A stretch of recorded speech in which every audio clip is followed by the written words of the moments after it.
Iran's currency, which had gradually moved over the past year in official and parallel markets from 30,000 toward 35,000 to the dollar, immediately tumbled past 40,000, and the Tehran Stock Exchange Index also shed 2% ahead of U.S. President Donald Trump's new sanctions on the Revolutionary Guard (IRGC) and declaration to the U.S. Congress to decertify nuclear accord compliance. Equities had been up 10% in the first half of the fiscal year from March to September, and the influential Planning and Budget Organization chief, Mohammad Baqir Nobakht, a close economic advisor to re-elected President Hassan Rouhani, had ruled out devaluation before the financial market rout, which may have been triggered by other factors beyond Washington's harder line that could target IRCG-controlled listed companies it accuses of confiscating wealth. The Daily Brief must-reads from across Asia directly to your inbox. The central bank recently cut the benchmark deposit rate to 15% as inflation hovers around 10%, and customers scrambled into foreign exchange, also buoyed by demand around the Kurdish independence referendum in northern Iraq. The move was also precipitated by a continued delay in the unification of the dual exchange rate system, despite repeated promises to the International Monetary Fund and correspondent Asian and European banks that now conduct business with the country since it rejoined the SWIFT payments network. Reinforced U.S. secondary sanctions could scupper these ties, but frozen financial sector reform is an equal threat, especially since it is a centerpiece of Rouhani's second-term agenda. The IMF, in its latest World Economic Outlook, forecast GDP growth around 3.5% this year and next, as oil production ramped up to almost 4 million barrels a day with an OPEC-agreed limits for a 4.5% jump in the first quarter.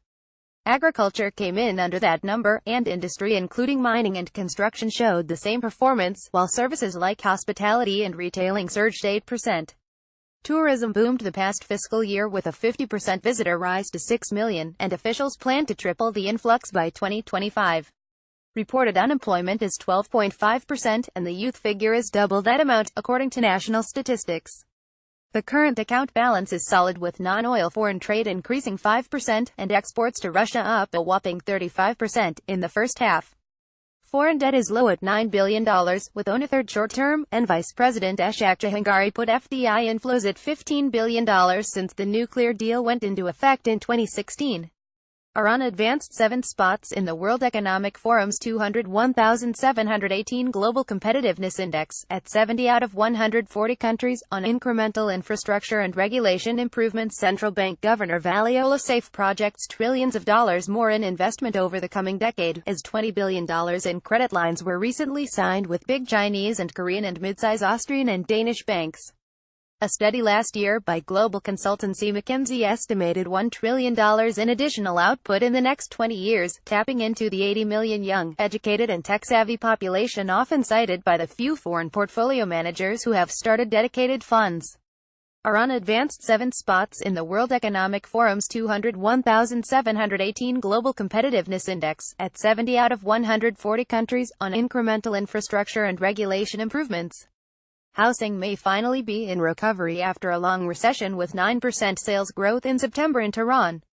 The state-owned mortgage specialist bank Maskin plans to finance an ambitious 1.5 million homes in the coming years, and slashed the discounted borrowing rate to 7.5%, while other commercial banks have shunned exposure under 12-year repayment terms.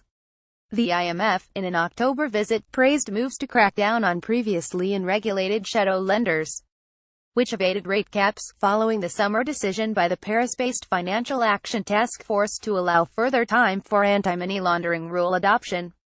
A ratings agency established by the Central Bank and Economy Ministry is to publicly reveal general balance sheet risk ratings for the sector, with $700 billion in assets, this month.